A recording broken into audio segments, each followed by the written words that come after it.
The suffering of others, truly the ultimate and oldest form of comedy. Deep down, we all relish this kind of entertainment, whether your generic protagonist gets punched by a tsundere for glancing at her panties, or that one iconic time Kakashi used 1,000 Years of Death on Naruto, which once inspired a wave of a young generation to start stabbing each other in the anus with their fingers across the nation.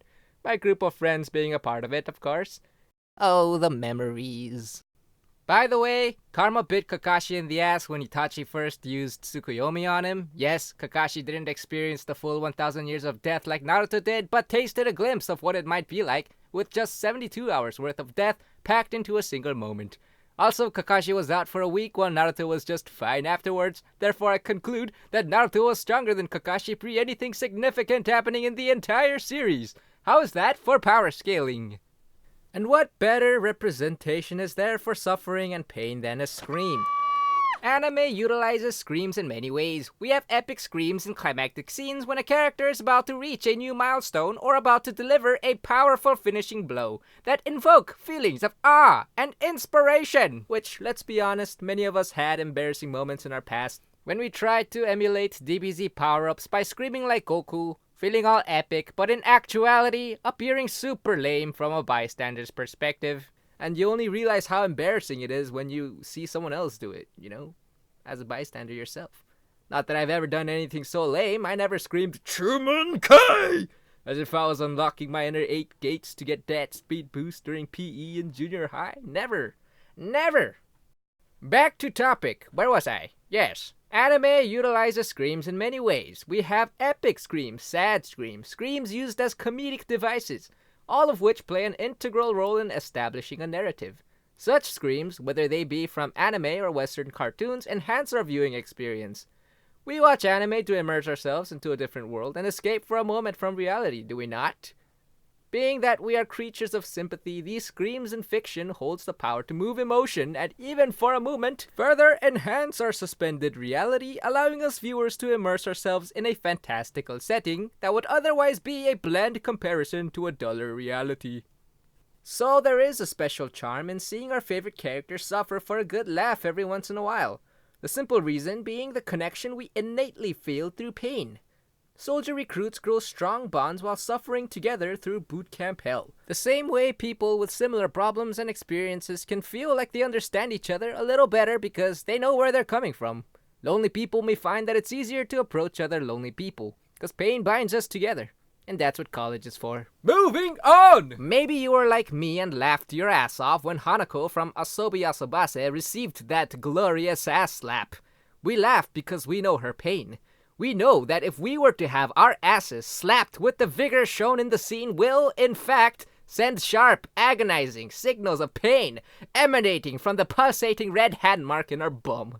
And alas, we let out even a tiny squeal, acknowledging the event of butt slapping that has taken place. And Hanako's scream was the most satisfying and exquisite scream that even we would have made had it not been society's restriction placed upon our subconscious. The very same society where its roots originate from our understanding of each other's pain. And we can't forget that time in Adventure Time when Jake got bit by a spider and silently screamed in pain. It's oh so relatable to us viewers, isn't it? Because not only have we all stubbed our toe in the middle of the night on a piece of furniture and only went through the motions of pain to preserve the peace for sleeping family members, yes, but it's a perfect metaphor for how we are all screaming inside, but moving on with our daily lives as if we're perfectly fine. Just like the way Jake pathetically crawls off the screen in silence. Hilarious, yes. And you may have guessed, what truly enhances these scenes are the delivery of the character's screams. Or the lack thereof in Jake's case, but that's an exception. Moving on, yes. The voice actors play a crucial role in that aspect, and they deserve much respect for that, truly. Unconsciously, we yearn to let out a good hearty scream every once in a while. I'm no expert in human psychology or biology, but screaming does in fact alleviate stress and pain to some extent, which is why we cry out when we're in pain. Our brains desperately attempt to distract us from a source of pain via temporary pleasure. It's an autonomous reaction and suppressing your scream is unnatural. But as I mentioned, we can't just go around screaming whenever we feel the urge. That's just primitive behavior. If we see a character in a certain situation, the appropriate auditory response they express can either make or break the scene.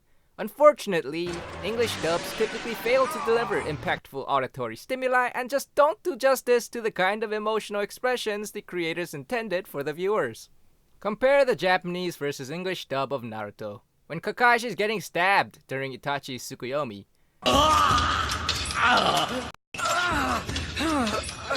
The English voice of Kakashi pales in comparison to his Japanese counterpart in terms of believability. Without the visuals, the English dub Kakashi sounds like he's just badly constipated, at best. And not just in Naruto, I feel like many dubbed anime exude a kind of awkward, uncanny atmosphere that pulls you away from immersion. Probably due to cultural differences and language nuances that don't translate over very well, which is why I prefer subs over dub when it comes to anime, but that's a topic for a later time. Asobi Asobase is a perfect example of a voice acting cast that is phenomenal. As previously mentioned with the ass slap scene from Asobi Asobase, the way the facial expression was drawn and the situation itself is hilarious, but her scream was the icing on top. A golden moment, exquisite in delivery and execution indeed. Truly a quality performance in the refined art of screams, which will surely reverberate throughout the course of history. And the show is filled with similar moments, Hanako's screams accentuating her youth and bliss that comes with such age. It brings us back to a time when our problems were trivial. A time when we were carefree and blissfully unaware of the distant silhouette charging toward us with unprecedented momentum that is the real world. A great watch indeed.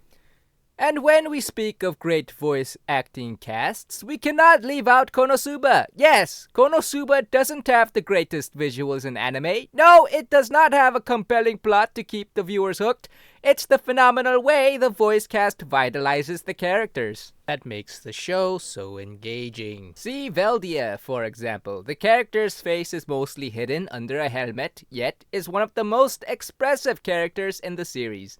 The show introduces Veldia as a powerful boss at first, the kind that would appear behind the hero and say, "Omae wa mou shindeiru." A perfect bad guy for the hero to slay to have his name finally be recognized. That is, if this were any other isekai anime. This is Konosuba, damn it! Veldia's speech transitions from that of an imposing demon lord commander to just an agitated dude losing his shit over something totally reasonable. As he yells, voice cracking and all, we feel sorry for the guy. Such is the power of a good voice actor. Aqua constantly whining and crying throughout the show, a bit excessive, yes, but the show just won't be the same or as good without it. She's a goddess after all, and she isn't bound to humanity's societal decrees. If she's sad, she will cry. If she's scared, she will scream, and if she's happy, she will laugh. To me, at least, Aqua's genuine display of her emotions is what sold me to loving this anime from the start.